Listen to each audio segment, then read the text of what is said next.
नमस्कार, आप देख रहे हैं एबीपी गंगा। मैं हूं स्नेहलता और चलिए आज की आवाज की शुरुआत करते हैं। खबर है बिजनौर से। बारिश के बाद गंगा का जल स्तर बढ़ गया है और कोटावली नदी के रपटे पर कई फीट पानी आया है, ये बताया जा रहा है। और पानी के तेज बहाव में कार के बहने की भी खबर है और कार सवारों ने यहां कूदकर जान बचाई है। अब गाड़ियों की आवाजाही पर रोक लगा दी गई है। देखिए, पानी का ये तेज बहाव सड़क पर है और ऐसे में आवाजाही पर रोक लगाई गई है क्योंकि एक कार भी बह गई है। गनीमत ये रही कि कार सवारों ने वक्त रहते कूद करके जान बचा लिया। तो कुछ इस तरीके से जल स्तर बढ़ा है कि हर तरफ पानी ही पानी। आवाजाही के लिए इस्तेमाल होने वाली सड़क का हाल देखिए आप, जहां पर जिस वेग से पानी बह रहा है, जिस रफ्तार से पानी बह रहा है, आम लोगों के लिए आवाजाही में अब दिक्कत है क्योंकि इस रास्ते को बंद किया गया है। ये सब कुछ एक कार में बह जाने के बाद, कुछ लोगों के बह जाने के बाद देखा गया। इस पूरे रास्ते को काफी रिस्की है और ऐसे में लोगों की आवाजाही बंद कर दिया गया है। कार सवार लोगों ने तो वक्त रहते जान बचा ली, लेकिन आने वाले वक्त में कोई और ना इस पानी के बहाव में फंसे, इसे ध्यान में रखिए। आप देखिए, अब आप दूर से देखेंगे इन तस्वीरों को, अगर आप बीच में देखेंगे तो आपको यकीन ही नहीं होगा कि ये सड़क है, ये लोगों की आवाजाही का रास्ता है। समुद्री लहरों जैसी ये तस्वीरें जो दिखाई दे रही हैं, ये एक नदी के बढ़े हुए जल स्तर की कहानी बयां कर रही है। और दूसरी तरफ आप लोगों को देखिए सड़क पर, तब आपको पता चलेगा कि ये सड़क का हाल है। नदी का जल स्तर बिजनौर में इस कदर बढ़ा कि अब सड़क पर ये बीच जैसी टाइट दिखाई दे रही है, लेकिन ये सड़क का हिस्सा है। यकीन मानिए, यहाँ पर आवाजाही हुआ करती थी, लेकिन अभी बारिश के पानी ने ये रूप अख्तियार किया है। अब इस रास्ते को बंद किया गया है, आवाजाही के लिए सुरक्षित नहीं है क्योंकि एक कार भी बह गई इसमें। कार सवारों ने तो वक्त रहते कूद करके जान बचा ली, लेकिन ये पूरा रास्ता डरावना हो चुका है। सरफराज खान हमारे सहयोगी फोन लाइन पर मौजूद हैं। सरफराज, जो तस्वीरें हैं जो हम देख पा रहे हैं स्क्रीन पर इस वक्त, उसे देख करके लग ही नहीं रहा है कि ये नदी है और सड़क पर यूं बह रही है। बिल्कुल, अगर बात करें कोटावाली नदी है बिजनौर की, यहाँ पर जो एक रफ्ता है कोटावाली नदी का, ये लगातार सुबह से 4-4 फीट के आसपास जो है बहुत तेजी से पानी बह रहा है और जिसकी वजह से एक हरिद्वार से एक कार से सवार होकर के आ रहे थे और इसी बीच जो है उन्होंने कूद कर जान बचाई। लेकिन गनीमत ये रही कि उनकी जान तो बच गई, लेकिन कार जरूर जो पानी के बहाव में बह गई। कुल मिलाकर कहा जाए, जो यूपी उत्तराखंड की सीमा से सटा रफ्ता है ये कोटावाली नदी का, यहाँ पर वाहनों की आवाजाही पर फिलहाल अभी रोक लगा दी गई है। जी बिल्कुल, तो ये कब से ऐसे पानी बढ़ा हुआ मिला है सरफराज? ये चंद घंटों के पहले या पानी का जल स्तर कहाँ से आए? ये नदी किनारे है? देखिए, कोटावाली नदी है और ये एक रफ्ता है नदी का और यहाँ पर यूपी उत्तराखंड की जो सीमा है, यहाँ पर से जो है आवाजाही होती है। यहाँ पे उत्तराखंड से भी लोग आते हैं, उत्तराखंड से, और यहाँ से बिजनौर जो यूपी का हिस्सा है इससे होकर गुजरते हैं। यहाँ पर एक करीब में पुल है, पुल जो है अधूरा बना हुआ है, जिसकी वजह से रफ्ते से ही लोग जो है यहाँ से आवाजाही, चाहे वो बाइक वाले हों या 4 व्हीलर वाले हों, यहीं से होकर के गुजर जाते हैं। और इसी को लेकर के लगातार सुबह से उत्तराखंड की सीमा से लगातार पानी आ रहा है, काफी बहाव है और इसको लेकर के जो है, सरफराज मैं गलत नहीं हूँ तो ये प्रॉपर रास्ता अभी बना नहीं है। एक पुल जो तस्वीरों में दिखाई दे रहा है वो आधा बना पुल है, वो अंडर कंस्ट्रक्शन है, लेकिन लोग जब पानी नहीं रहता है तो अपनी मर्जी से आवाजाही करते हैं। यहाँ प्रॉपर सड़क है क्या? बिल्कुल सड़क नहीं है, इसी रास्ते से होकर के जो है वाहन गुजरते हैं और आज सुबह से लगातार जो है बहुत तेजी से बहाव पानी आ रहा है। इसको लेकर के फिलहाल यूपी उत्तराखंड की जो सीमा से सटे जो पुलिस के अफसर हैं, प्रशासन के अफसर हैं, उन्होंने फिलहाल अभी रोक लगा दी है। यहाँ पर जो आवाजाही है वो पूरी तरह से वाहनों की रोक दी गई है क्योंकि पानी बहुत ज्यादा तेजी से चल रहा है। इसको लेकर कहीं ना कहीं जो है जो इलाके के लोग हैं वो परेशान हैं, मुसीबत ज्यादा है। जो गंगा के किनारे लोग हैं उन्हें भी काफी दिक्कतों का सामना करना पड़ रहा है और पुलिस प्रशासन पूरी तरह से इस और मुस्तैद है। जी बिल्कुल, और एक तस्वीर और आई है सरफराज, आप ही ने भेजी होगी। देखिए, जहां पर एक कार दिखाई दे रही है, क्या ये वही कार है जो कार सवारों ने कूद करके जान बचाई थी और उनकी कार की ये कंडीशन है? बिल्कुल, ये उत्तराखंड यानी कि हरिद्वार से ये नजीबाद की ओर आ रहे थे। बिजनौर की ओर नजीबाद एक इलाका है, यहाँ पर ये आ रहे थे और इसी बीच जो है अचानक तेज पानी का बहाव, इन्हें उम्मीद ये थी कि पानी शायद कम है, लेकिन पानी का बहाव बहुत ज्यादा था। इन्होंने कूदकर राहगीरों ने बचाया। 2 लोग इसमें कार में सवार थे, लेकिन कार को नहीं बचा पाए। कार पानी की तरह पूरी तरह जैसे नाव होती है वो पूरी तरह से बह गई है। फिलहाल दोनों जो कार के ड्राइवर और जो एक और उसमें बैठा हुआ था वो सुरक्षित है।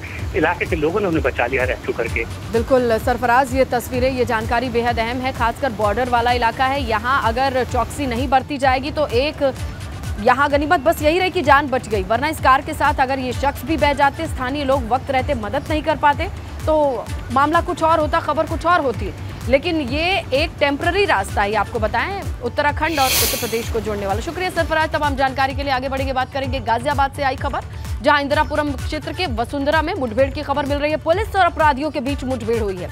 मुठभेड़ में गोली लगने से एक अपराधी, जिसका नाम बिन्नी है, वो घायल बताया जा रहा है। इसके साथ एक अन्य बदमाश मुठभेड़ के दौरान ही फरार हुआ है। वसुंधरा में पतंजलि स्टोर पर लूट के आरोपी हैं ये, और अब पुलिस ने इनकी धरपकड़ जब तेज की तो मुठभेड़ में गोली लगने से आरोपी बिन्नी घायल हुआ है, जबकि इसका साथी मौके से भागने में कामयाब रहा है। तो इंदिरापुरम क्षेत्र के वसुंधरा में मुठभेड़ हुई है और एक आरोपी गोली से घायल हुआ है। बिन्नी नाम बताया जा रहा है कि कई तरीके से स्टोर्स में ये लूट पाट किया करता था।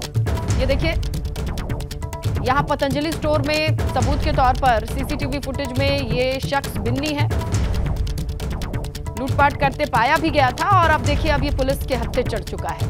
मुठभेड़ के बाद इसे गिरफ्तार कर लिया गया है। हालांकि बिन्नी का साथी फरार है, जो इसके साथ मौके पर मौजूद था, उसे भागने में कामयाबी मिल गई, लेकिन बिन्नी अब पुलिस के हत्थे चढ़ चुका है, पुलिस की गिरफ्त में है। ये देखिए तस्वीरें, एक तरफ आप पतंजलि स्टोर की तस्वीरें देखेंगे, ये सीसीटीवी फुटेज है। इसी आधार पर पुलिस बिन्नी की तलाश कर रही थी लंबे वक्त से, क्योंकि देखिए कैसे ये दाखिल होता है, लोगों को डरा के धमका करके लूटपाट करता है और फरार हो जाता है। लेकिन अभी तक ये पुलिस के हत्थे नहीं चढ़ा था। पुलिस ने लगातार दबिश दी, धरपकड़ की कोशिश की और कामयाबी भी मिल गई। जहां मुठभेड़ के बाद गोली लगने से यही वो शख्स है जो आपको सीसीटीवी में भागता दौड़ता दिखाई दे रहा है। लूटपाट के बाद लोगों को डरा करके वो अब पुलिस के हत्थे चढ़ चुका है, लंगड़ाते हुए आगे बढ़ता दिखाई दे रहा है। तो कुल मिलाकर के ये बड़ा संदेश देने की कोशिश की गई है कि कानून को हाथ में लेने की कोशिश ना कीजिए। ऐसा नहीं है, देर सवेर पुलिस के हत्थे चढ़ने पर क्या हालत होगी, ये आपके सामने तस्वीर है। इस शख्स का नाम बिन्नी बताया जा रहा है। एक तरफ सीसीटीवी फुटेज में देखिए, हाथ में पिस्तौल लेके ये चीजों को लूटपाट करके छीन करके फरार हो रहा है। दूसरी तरफ ये लंगड़ाते हुए पुलिस की गाड़ी में बैठ रहा है। आगे बढ़ेंगे, बात करेंगे मेरठ की, जहां नकली फूड सप्लीमेंट की फैक्ट्री का खुलासा हुआ है। खैर नगर इलाके में देर रात छापेमारी हुई। SOG food and drug department की टीम ने छापा मारा, और छापा मारा तो 25 लाख का नकली फूड सप्लीमेंट जब्त हुआ है। घर में ही ये फूड सप्लीमेंट बनाने की फैक्ट्री चल रही थी। ब्रांडेड डब्बों में ये नकली फूड सप्लीमेंट बेचा जा रहा था। अब ऐसे में 3 आरोपियों को गिरफ्तार किया गया है। तो देखिए, फूड सप्लीमेंट के नाम पर ब्रांडेड डब्बों को खाली करके उसमें नकली फूड सप्लीमेंट, जो कि घर में बना रहे थे ये लोग। तो देखिए, ये बड़ी खबर, नकली फूड सप्लीमेंट की फैक्ट्री का खुलासा हुआ है। घर के भीतर ही ये कारोबार चल रहा था। खैर नगर इलाके में देर रात छापेमारी हुई, उसके बाद ये मामला सामने आया। एसओजी फूड और ड्रग डिपार्टमेंट की टीम ने छापा मारा तो मौके से 25 लाख का नकली फूड सप्लीमेंट जब्त हुआ है।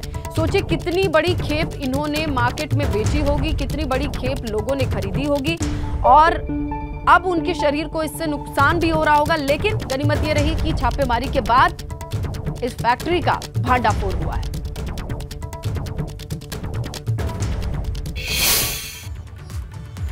बहुत बड़ा मामला है। क्या है ये प्रोटीन की मंडी, जो मौत की मंडी है बेसिकली, समझने की कोशिश करते हैं। देखिए, मेरठ में देर रात खैर नगर इलाके में छापेमारी हुई। एसओजी के साथ फूड एंड ड्रग्स की टीम पहुंचती है और छापा मारती है। जब मौके पर पहुंचती है तो 25 लाख का नकली फूड सप्लीमेंट पकड़ा गया है, और घर के भीतर ही इस सप्लीमेंट को बनाने की फैक्ट्री चल रही थी। यानी घर पे ही सप्लीमेंट बना करके उसे डब्बों में भर करके बेचा जा रहा था। ब्रांडेड डब्बों में नकली फूड सप्लीमेंट बेचे जा रहे थे। डब्बे एकदम प्रॉपर होते थे, ब्रांडेड होते थे, लेकिन भीतर जहर। विभाग ने 3 आरोपियों को गिरफ्तार किया है। पूरे प्रदेश में नकली सप्लीमेंट की सप्लाई की आशंका, क्योंकि 25 लाख का खेप अगर घर में है तो ये रातों रात नहीं बना होगा, लंबा चौड़ा ऑर्डर रहा होगा। और छापेमारी की जब कार्रवाई हुई तो कई दुकानदार मौके से भाग गए, क्योंकि उन्होंने भी यहीं से ऑर्डर लेकर के बेचा होगा। और अब जबकि ये पूरा सप्लीमेंट नकली है, दुकानों में भेजा गया तो दुकानदार भी भाग खड़े हुए दुकानों में ताला लगा करके। तो कुल मिलाकर के ये कितना बड़ा व्यापार है, इसे समझने की कोशिश किया जाए। अच्छा दिखना, बॉडी बनाना और उसके लिए सप्लीमेंट लेना, अगर इन सारी चीजों के लिए देखा जाए एक अच्छा खासा मार्केट है। लेकिन यहाँ मिलावटखोरी ने लोगों की जिंदगी के साथ खिलवाड़ किया है, क्योंकि ब्रांडेड डब्बों के भीतर जो प्रोडक्ट है वो मिलावटी है, और मिलावटी से मतलब कई चीजें मिली हो सकती हैं। अब तो ये जब फूड सैंपल लैब जाएगा, लैब से जब इसकी रिपोर्ट आएगी तब पता चलेगा कि आखिरकार इन डब्बों के भीतर ये क्या क्या बनाया जाता था, इनमें कौन कौन सी चीजें होती थी जो लोगों के शरीर में जाके किस तरीके से इंपैक्ट कर सकती हैं। ये तमाम चीजें सवाल के घेरे में, और कई सवालों का जवाब हम ढूंढने की कोशिश कर रहे हैं कि मेरठ में आखिर ये चल क्या रहा है। सीधे चलते हैं हम सनुज के पास।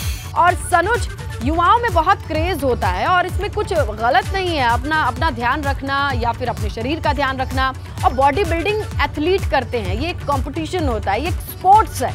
लेकिन वो स्पोर्ट्स क्या इस अडल्ट्रेशन, इस मिलावटखोरी के बेसिस पे होगा?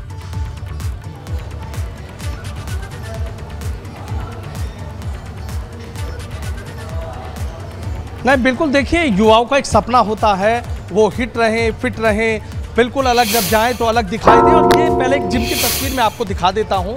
ये एथलेटिक जिम है यहाँ पर, और देखिए ये तमाम जो युवा हैं ये एक सपना लेकर आए हैं कि बॉडी बिल्डिंग में जाना है, खुद को फिट रखना है। और अब आपने देखा कि जिस तरीके से युवाओं में फिटनेस का जो क्रेज है वो यहाँ पर बढ़ता हुआ नजर आ रहा है। लेकिन ऐसे में आप सोचिए कि यदि इन युवाओं को नकली फूड सप्लीमेंट या मिलावटी फूड सप्लीमेंट मिलेगा तो उनकी सेहत पर क्या असर पड़ेगा। कुछ दिन में ज़रूर हो सकता है कि ये स्टेरॉइड लेने के बाद ज़रूर कुछ दिन में ऐसे दिखे, सबसे अलग दिखे, लेकिन उसके बाद जब साइड इफेक्ट्स होंगे तो उसका सबसे ज़्यादा जो नुकसान है वो इन्हीं युवाओं को उठाना पड़ेगा। अब ये देखिए, तमाम युवा हैं, कई बार इन लोगों को नहीं पता चल पाता है कि जो फूड सप्लीमेंट या प्रोटीन ये इस्तेमाल कर रहे हैं वो नकली फूड या नकली सप्लीमेंट है। अब ऐसे में जो एसओजी ने यहाँ पर छापा मारा है, और ये बताया जा रहा है कि देर रात तक ये छापेमारी चली है, और इस छापेमारी में अब जो बात निकल कर आ रही है कि 50 लाख रुपए से ज्यादा का जो नकली फूड सप्लीमेंट है वो पकड़ा गया है। और शहर के 2 इलाकों में, देखिए, जो एसपी क्राइम है अनित कुमार, उनको सूचना मिली थी, और उस सूचना के आधार पर जब उन्होंने छापा मारा तो एक टीम शापिर गेट में भेजी गई और दूसरी टीम खैरनगर इलाके में। और खैरनगर इलाके में आप देखिए कि वहां नकली फूड सप्लीमेंट, स्टेरॉइड के जो इंजेक्शन है, और जो हमारे यहाँ पर ड्रग इंस्पेक्टर थे उनसे बात हुई तो पता चला कि जो जानवरों को इंजेक्शन इस्तेमाल जानवरों में होते हैं वो इंसानों के लिए दिए जा रहे थे। और अब इस मामले में एक बड़ा और सिंडिकेट पता लगा है कि दिल्ली, राजस्थान, हरियाणा, उत्तर प्रदेश, पंजाब तक ये पूरा सिंडिकेट फैल रहा था। एक शोएब आरोपी को गिरफ्तार किया गया है, एक बिलाल को गिरफ्तार किया गया है, एक दाऊद को गिरफ्तार किया गया है, और करोड़ों रुपए का जो ऑर्डर था वो इनके पास था। देखिए, कुछ युवा हैं, इनसे हम बात कर लेते हैं। सबसे पहले हम इनसे बात करते हैं। अभिनव यहाँ जिम के ट्रेनर हैं। अभिनव जी, आपसे एक चीज जानना चाहूंगा कि देखिए आप भी बिल्कुल, एक युवाओं में एक सपना होता है कि हम फिट दिखें, सबसे अलग दिखें। आपने भी बॉडी बिल्डिंग की है, आपको नहीं लगता कि युवाओं को जो है जहर, मीठा जहर दिया जा रहा था? कितना साइड इफेक्ट हो सकता? आपने कैसे बॉडी बनाई थी? क्या आपने भी इस तरीके से फूड सप्लीमेंट या प्रोटीन लिए थे? देखिए, मैं बताना चाहूँगा कि हमारी जो मेहनत होती है, ये हमारी मेहनत 2-4 दिन की मेहनत नहीं होती है। हमें भी जो है इस तरह की बॉडी बनाने के लिए जो है सालों की मेहनत लग जाती है। लेकिन आजकल का जो युवा है वो बहुत तेज़ी के साथ जो है अपनी बॉडी बनाना चाहता है, कम समय में बॉडी बनाना चाहता है। इसके लिए वो इन तरह की चीज़ों पे जाता है। वो जिम में वर्कआउट करने की जगह जो है ऐसे फूड सप्लीमेंट की दुकान पे जाता है जहाँ पे उनको इस तरह की चीज़ें मिले कि जल्दी से जल्दी उनकी बॉडी बने। ठीक है, वो भूल जाता है कि इसके बहुत ज़्यादा लॉन्ग टर्म साइड इफ़ेक्ट्स भी हैं। तो मैं सिर्फ यही कहना चाहूँगा कि जो है वहाँ फूड सप्लीमेंट पर ना जाके सबसे पहले जो है वर्कआउट वगैरह पे ध्यान दें अपने। और अगर फूड सप्लीमेंट आप ले भी रहे हैं तो उनकी गुणवत्ता जो है क्या है वो जांचें, वो किस कंपनी का है, कहाँ से लिया जा रहा है, उसकी परचेजिंग वगैरह कैसी है, बिल के साथ जो है वो सब चीज़ें, इस तरह की चीज़ें लिए जाएं। बिल के साथ चीज़ें लेके देखिए। और भी युवाओं से बात करूँगा। मैम, आपसे जानना चाहूँगा कि आप भी जिम में आती है, लेकिन आपने सुना कि देखिए मेरठ में नकली फूड सप्लीमेंट बनाने की फैक्ट्री चल रही थी, नकली प्रोटीन चल रहा था। आपको नहीं लगता कि युवाओं के साथ, आपके साथ खिलवाड़ किया जा रहा है? हो रहा था। हमारे मतलब शरीर को भी हम स्पोर्ट करते हैं, कल को वहाँ पर भी रनिंग वगैरह करते हैं, इसको हमारे को ये नुकसान होगा ना, ये हमारे पे तो आगे भी नहीं चल पाएगा। अभी से ही ठप हो जाएगा इन चीज़ों से, तो आगे क्या करेंगे, है ना? आपको लगता है ऐसे लोगों पर एक्शन होना चाहिए? हाँ जी, बिल्कुल होना चाहिए, बिल्कुल एक्शन होना चाहिए। एक और है युवा, इनसे बात करूंगा। आप भी बॉडी शॉडी बना रहे हैं? जी। तो कोई प्रोटीन या स्टेरॉइड या इस तरह की कोई इस्तेमाल कर रहे हैं? नहीं, कैजुअल डाइट है, बस नॉर्मली डाइट पर। अच्छा, नॉर्मल डाइट। क्या डाइट लेते हैं आप?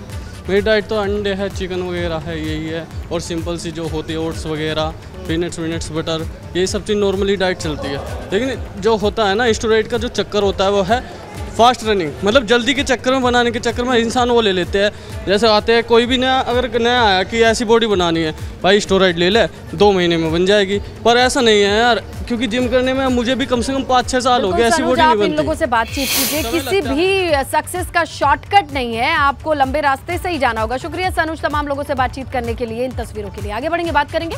राष्ट्रपति उम्मीदवार जगदीप धनखड़ को मायावती ने समर्थन किया है, ट्वीट करके इस बात की जानकारी दी है उन्होंने, और उन्होंने फिर से ट्वीट किया है। वो सीरीज ऑफ ट्वीट करती हैं, आपको बताएं उस पर कंटेंट क्या है, ये भी हम आपको बता रहे हैं कि सर्वविदित है कि देश के सर्वोच्च राष्ट्रपति पद के लिए चुनाव में सत्ता व विपक्ष के बीच आम सहमति ना बनने की वजह से ही फिर अंततः चुनाव हुआ। अतः ठीक वही स्थिति बनने के कारण उपराष्ट्रपति पद के लिए भी दिनांक 6 अगस्त को चुनाव होने जा रहा है। देखिए फिर और आगे लिखती हैं, बीएसपी ने ऐसे में उपराष्ट्रपति पद के लिए हो रहे चुनाव में भी व्यापक जनहित व अपनी मूवमेंट को ध्यान में रखकर श्री जगदीप धनखड़ को अपना समर्थन देने का फैसला किया है, जिसका मैं आज औपचारिक रूप से घोषणा भी करती हूं। तो देखिए रेफरेंस भी दिया है कि राष्ट्रपति पद के लिए भी किस तरीके से समर्थन दिया, क्यों दिया, और अब जबकि चुनाव की स्थिति उत्पन्न हो रही है उपराष्ट्रपति पद के लिए, तो बीएसपी की ओर से ऑफिशियल है ये कि जगदीप धनखड़ के लिए वो समर्थन देंगी। मूवमेंट को ध्यान में रखने की वजह बताई जा रही है कि हमारी पार्टी की विचारधारा कुछ मैच कर रही है, और औपचारिक रूप से मैं घोषणा करती हूं कि जगदीप धनखड़ को मैं समर्थन दूंगी, और 6 अगस्त को इस समर्थन की जरूरत होगी जब चुनाव की बारी आएगी। चलिए सीधा रुख करते हैं हमारे सहयोगी शैलेश अरोड़ा का। शैलेश, कुल मिलाकर के मायावती ने समर्थन देने की वजह बहुत साफ साफ नहीं लिखी है इस ट्वीट में। देखिए, इससे पहले अगर आप राष्ट्रपति पद के चुनाव को देखें तो उस समय भी जो एनडीए से उम्मीदवार रही द्रौपदी मुर्मू, जो वर्तमान में देश की राष्ट्रपति भी है, जब वो उम्मीदवार थी तब उनको भी बसपा ने समर्थन दिया था, और तब भी यही वजह बताई थी। उन्होंने कहा था कि सत्ता व विपक्ष के बीच आम सहमति नहीं बनने की वजह से, और दूसरी एक बड़ी चीज उन्होंने कही थी, क्योंकि बीएसपी के जो मिशन की बात थी, उन्होंने कहा था कि एक आदिवासी समाज की महिला है, ऐसे में उनको समर्थन दे रही है। और एक बार फिर से अब जब उपराष्ट्रपति पद के चुनाव की बात हो रही है, 6 अगस्त को देखिए चुनाव होना है, तो ऐसे में एक बार फिर से बसपा ने अपना स्टैंड क्लियर कर दिया है। बसपा सुप्रीमो मायावती ने ट्वीट से जानकारी दे दी है कि पार्टी का जो समर्थन है वो उपराष्ट्रपति पद के लिए एनडीए उम्मीदवार को फिर से जा रहा है। हालांकि उन्होंने एनडीए शब्द का जिक्र नहीं किया है, लेकिन उन्होंने लिखा है कि जगदीप धनखड़ को अपना समर्थन देने का फैसला लिया है, और जगदीप धनखड़ जो है वो देखिए एनडीए के उम्मीदवार है, यानी बसपा एक बार फिर से उपराष्ट्रपति पद के लिए एनडीए उम्मीदवार के साथ खड़ी है। अब एक एक करके देखिए, अभी तो बसपा का स्टैंड क्लियर हुआ है, अब देखना ये होगा कि जो बात करें विपक्ष की अगर उम्मीदवार को लेकर, तो अब ये देखना होगा कि अभी फिलहाल सुभाषपा की बात है, ओम प्रकाश राजभर, शिवपाल यादव, इन लोग का देखना होगा स्टैंड क्या जाता है, किस तरफ इनका जाता है, ये किसे समर्थन करते हैं। हालांकि जो हालात बनते दिख रहे हैं उसके बाद, और जिस तरह से राष्ट्रपति चुनाव और उसके बाद की तस्वीर देखी, उसके बाद ये माना जा रहा है कि इनकी तरफ से भी एनडीए उम्मीदवार को ही समर्थन दिया जा सकता है। निश्चित रूप से एक बार फिर से विपक्ष के लिए बड़ी चुनौती, हालांकि संख्या बल के हिसाब से देखें तो पहले से ही एनडीए उम्मीदवार जो है वो मजबूत स्थिति में, और ऐसे में अब जबकि बसपा ने भी अपना समर्थन दे दिया है, बाकी तरफ से भी जो समर्थन की स्थिति फिलहाल नजर आती है वो एनडीए उम्मीदवार के लिए, तो निश्चित रूप से बिल्कुल। लेकिन हाँ, ये भी एक चीज है शैलेश की किस तरीके से अगर द्रौपदी मुर्मू की बात की जाए तो महिलाएं आदिवासी हैं, ये इस बात का जिक्र किया था, लेकिन जगदीप धनखड़ को भी उन्होंने समर्थन दिया, इसका औपचारिक ऐलान ट्वीट से किया है। शुक्रिया शैलेश तमाम जानकारी के लिए। आगे बढ़ेंगे, बात करेंगे सीएम योगी के गोरखपुर दौरे की, जिसका आज दूसरा दिन है। 125 करोड़ की विकास परियोजनाओं की सौगात देंगे। नाली और सड़क से जुड़ी 86 ऐसी विकास परियोजनाएं हैं जिसका लोकार्पण और शिलान्यास करेंगे। इसके साथ ही इलेक्ट्रिक बसों को हरी झंडी दिखा करके रवाना करेंगे। वहीं आज मुख्यमंत्री रोजगार मेले में युवाओं को संबोधित भी करेंगे। सीएम दिव्यांग जनों को ट्राईसाइकिल भी बांटेंगे। तो कुल मिलाकर के योगी का मिशन 86 क्या है, चलिए आपको समझा देते हैं। देखिए, सीएम योगी के दौरे का आज दूसरा दिन है, जहां 125 करोड़ की परियोजनाओं की सौगात मिलने वाली है। ये बड़ी चीज है। इसमें शामिल क्या क्या है, तो 86 परियोजनाएं हैं जिनका लोकार्पण और शिलान्यास होना है। जो नया है वो है इलेक्ट्रिक बसेस। इलेक्ट्रिक बसों को भी हरी झंडी दिखाएंगे। रोजगार मेले में युवाओं को संबोधित करेंगे। इस रोजगार मेले की आप बात करें तो 40 कंपनियां पहुंच रही हैं इस मेले में। और दिव्यांगजनों को ट्राईसाइकिल का भी वितरण करेंगे। उन्हें आत्मनिर्भर बनाने के लिए कुछ संबल देंगे ट्राईसाइकिल के तौर पर। सीधा रुख करते हैं हमारे सहयोगी नीरज का और उनसे जानकारी लेते हैं कि आज इस सौगातों से भरे दिन की तैयारी कैसी है, तस्वीरें कैसी हैं, जानकारी कैसी है नीरज।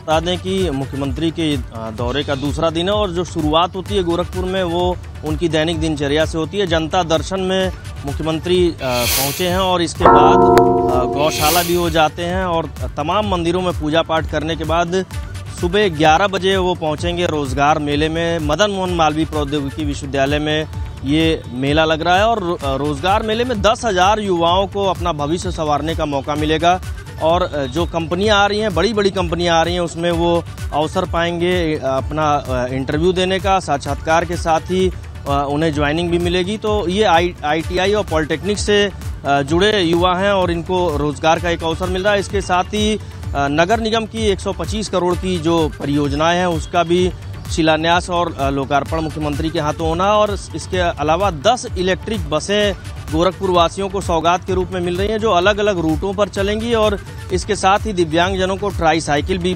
बांटी जाएगी। तो कुल मिलाकर पूरा विकास की परियोजनाओं का दिन है आज और गोरखपुर वासियों को संलग्नता ये सौगात मिलने वाली है और सबसे खास इलेक्ट्रिक बसें हैं जो अलग अलग रूटों पर चलेंगी तो लोगों को काफ़ी सुविधा हो जाएगी आवागमन के लिए। बिल्कुल, ये नया है गोरखपुर की सड़कों पर इलेक्ट्रिक बसों को देखना, जिसे आज हरी झंडी दिखाई जाएगी। तमाम चीजें हैं जो आज गोरखपुर में रहने वाली, आप नजर बना करके रखिएगा। नीरज, शुक्रिया जो जानकारी आपने साझा करी। तो देखिए, बात कर लेते हैं तबादलों पर गड़बड़ी और उसके बाद के एक्शन की। स्वास्थ्य विभाग में तबादलों में पिछले दिनों गड़बड़ी की बात सामने आई और जल्द ही इस मामले पर बड़ी कार्रवाई भी होगी। सूत्रों के हवाले से जो खबर है वो बताती है कि 29 CMO CMS पर जल्द बड़ा एक्शन लिया जा सकता है। इन सभी स्वास्थ्य कर्मियों के तबादले को लेकर गलत सूचना देने का आरोप है इन पर। हाल ही में 48 डॉक्टर्स के तबादले रद्द करने पड़े। स्वास्थ्य महानिदेशालय ने स्पष्टीकरण मांगा तो जवाब ये मिला कि उन्होंने सिर्फ हस्ताक्षर किए हैं। सूचना रिपोर्ट लिपिकों ने बनाई थी, यानी लिपिकों के ऊपर, क्लर्क के ऊपर ये ठीकरा फोड़ देने की कोशिश है कि उनकी गड़बड़ी है, हमने सिर्फ सिग्नेचर किया था। मतलब डॉक्टर साहब कहीं भी सिग्नेचर कर देंगे आंखें मूंद करके। जो क्लर्क है उन्होंने इनका जबरदस्ती तबादला करा दिया था, ये रिपोर्ट बताती है। स्पष्टीकरण जब मांगा गया स्वास्थ्य महानिदेशालय से तो ये जवाब मिला है कि उन्होंने सिर्फ हस्ताक्षर किए। मतलब डॉक्टर, CMO CMS इन लोगों ने सिर्फ सिग्नेचर कर दिया क्लर्क के कहने पर। जो लिस्ट क्लर्क ने बनाई और डॉक्टर साहब ने सिग्नेचर कर दिया, बस हो गया तबादला। ये स्पष्टीकरण है महानिदेशालय की ओर से। तबादलों में गड़बड़ी की सूचना जिस तरीके से उप मुख्यमंत्री के प्रकाश में ज्ञान में आने के बाद उन्होंने सवाल पूछ लिया, तो ये देखिए ये स्पष्टीकरण आया है। कहते हैं कि क्लर्क ने बनाई थी साहब ये पूरी लिस्ट, हमने तो सिर्फ सिग्नेचर कर दिया है।